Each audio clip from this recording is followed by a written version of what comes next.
Bienvenue à votre émission Leitmotiv, une émission d'inspiration et de motivation, diffusée aussi sur les réseaux sociaux. Ce soir, nous recevons pour vous un opticien qui est aujourd'hui une référence dans la sous-région, un monsieur qui, dès son arrivée dans le milieu de l'optique, a bousculé les codes et les traditions. Monsieur Charles Amontanoé, bonsoir. Bonsoir Corinne. Soyez le bienvenu à notre émission. Tout le plaisir est pour moi. Alors, monsieur Tanoé, vous faites partie de ces opticiens qui ont pignon sur rue en Côte d'Ivoire et dans la sous-région. Vous êtes titulaire d'un BTS français d'opticien lunetier à Lille, certifié en management appliqué à l'optique GEPS Paris Industrie Sud. Vous faites ensuite vos armes au sein d'une des plus grandes marques françaises, toujours à Lille et à Paris. Vous devenez même directeur d'un magasin d'optique Mutualis de Grès en France. Racontez-nous comment se passe votre cursus scolaire, surtout qu'à la base, vous rêviez plutôt d'être informaticien. C'est vrai que je rêvais d'être informaticien, mais le destin en a décidé autrement.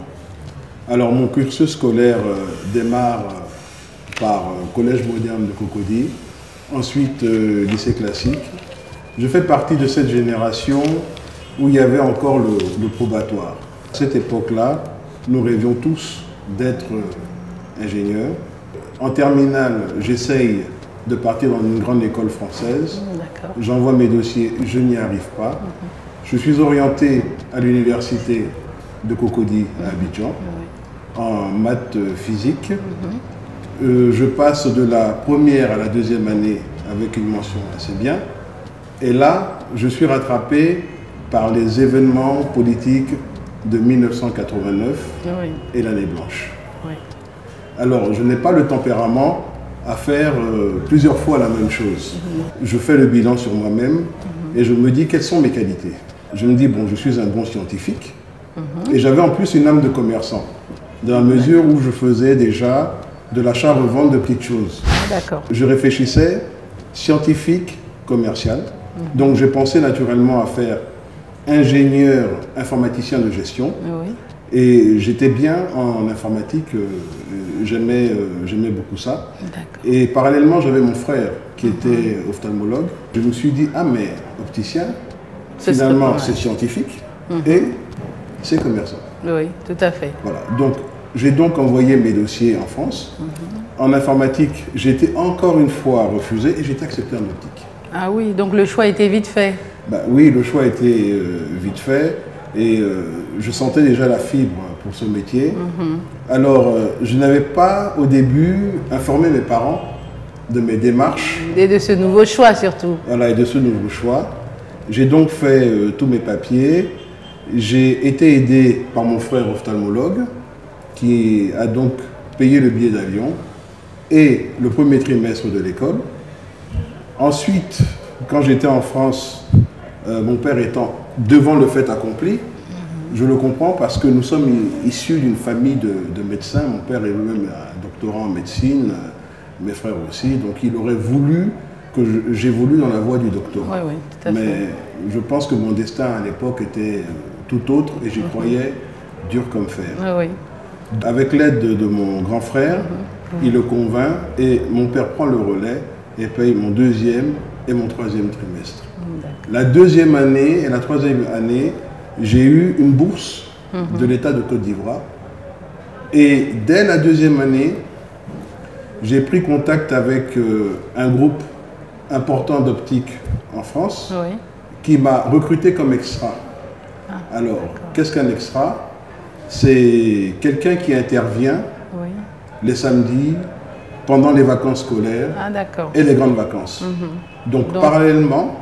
En même temps que vous étiez en train d'apprendre d'un côté, vous aviez la pratique d'un autre côté. Absolument. Ah, ça c'est formidable. Et j'ai vu la différence déjà quand j'étais en classe, où je vendais déjà des progressifs, je savais ce que c'était, certains verres, et pendant que mes amis n'en avaient qu'une vision théorique. Oui, tout à fait.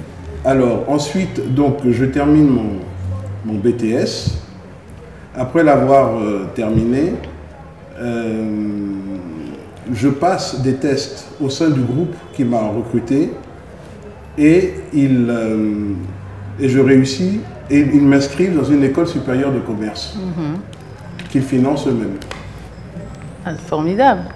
Ben, par la suite, je termine, je soutiens un mémoire que je valide devant un jury de professionnels et je suis recruté en tant que cadre commercial. Formidable. Dans le 4e magasin de France, en plein cœur de la Défense. Formidable, c'est super ça. Nous avons une tradition dans cette émission, Monsieur Tanoé. Nous faisons le portrait de jeunes qui, comme vous, il y a quelques années, ont pris le pari de réussir dans l'entrepreneuriat et à qui nous donnons rendez-vous dans 2 ans. Je vous propose de suivre tout de suite le portrait de la semaine.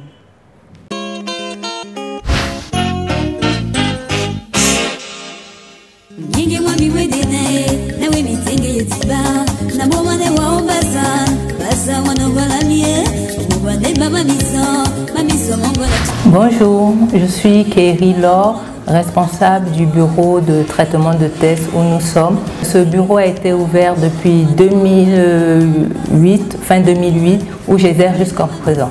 J'ai fait toute ma scolarité jusqu'à la terminale en Côte d'Ivoire. En 1988, je suis partie en France pour faire mes études supérieures. J'ai fait mes études en économie et gestion. Auparavant, j'avais fait du secrétariat et j'ai travaillé dans ce domaine. Je suis retournée en Côte d'Ivoire auprès de ma famille. Comme l'initiative privée m'a toujours intéressée, par la suite, en 2008, fin 2008, j'ai ouvert ce bureau. Au début, j'ai commencé avec un ordinateur et une imprimante qui faisait photocopie avec mon fax. Par la suite, j'ai eu mon appareil de relure et j'ai eu ma grosse photocopieuse et c'est ainsi que j'ai commencé.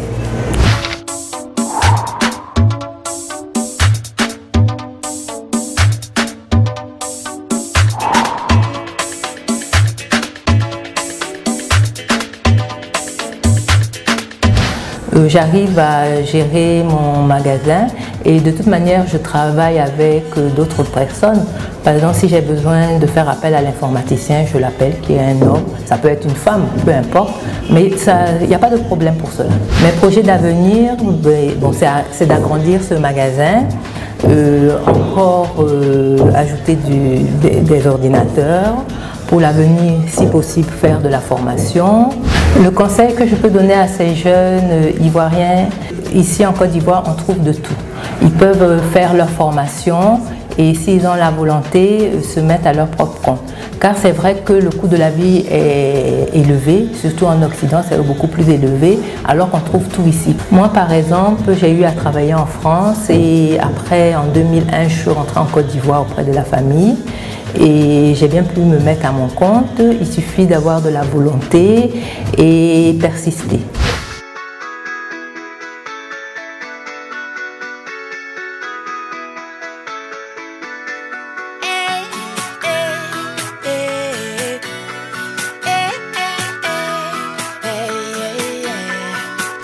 J'aurais déjà laissé tomber si j'avais eu le courage. Je ne sais pas si j'ai bien fait, le temps me dira. Non, je ne veux pas de trophée quand je te remonte le moral. De retour avec notre invité, M. Tanoé, opticien propriétaire de 4 magasins d'optique à Abidjan. Bien avant de vous mettre à votre propre compte, vous passez quelques années à travailler, donc, comme on disait, pour une grande marque française. Vous êtes même directeur de magasin. Quelles sont les étapes que vous avez dû franchir avant d'arriver à ce stade à cette époque? Alors, moi je suis parti du principe que je devais en faire 2 fois plus. Faire 2 fois plus que les autres. J'ai donc scindé mon parcours en 2. Un, il y avait tout ce qui était formation professionnelle, scolaire, académique. Et 2, tout ce qui était formation en entreprise. Parce que dans le groupe où j'étais, il y avait des formations internes. Donc on commençait débutant, assistant, confirmé, après qualifié, après très qualifié. J'ai fait toutes ces formations internes et jusqu'au grade de très qualifié. Alors par la suite, j'étais dans l'attente évidemment d'une nomination pour prendre un poste de directeur, puisque j'étais cadre commercial, j'avais une formation de management et de marketing. Oui. Donc la suite logique, effectivement, voudrait que... Voilà, absolument. Ça tardait à venir. Oui. Donc vous décidez? Je décide de postuler à la Mutualité française. D'accord. Et où je suis pris tout de suite à un poste de direction avec responsabilité totale du magasin. Vous avez eu beaucoup de chance quand même, je dirais.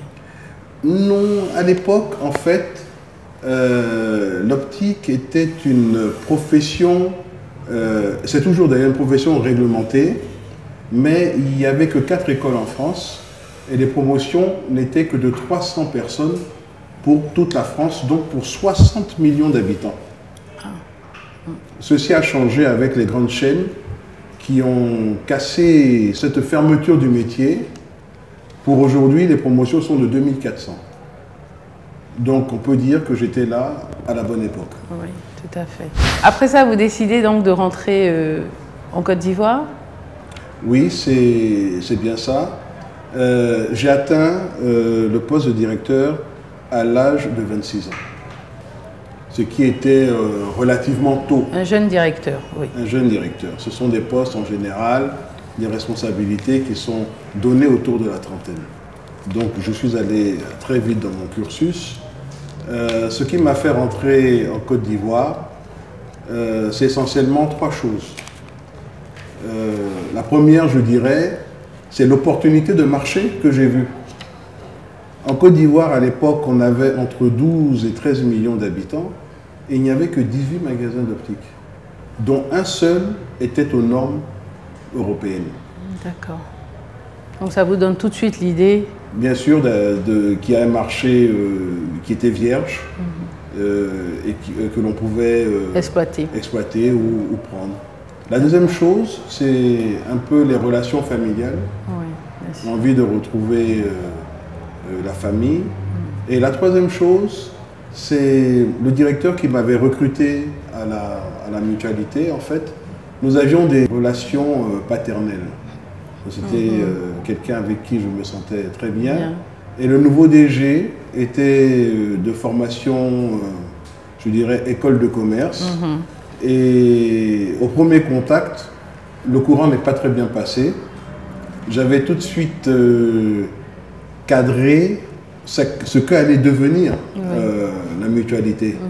Je crois que le temps m'a donné raison dans la mesure où, lorsque j'ai démissionné, en 2 ans, ils ont usé 3 directeurs pour me remplacer et d'autres aussi ont démissionné et sont partis.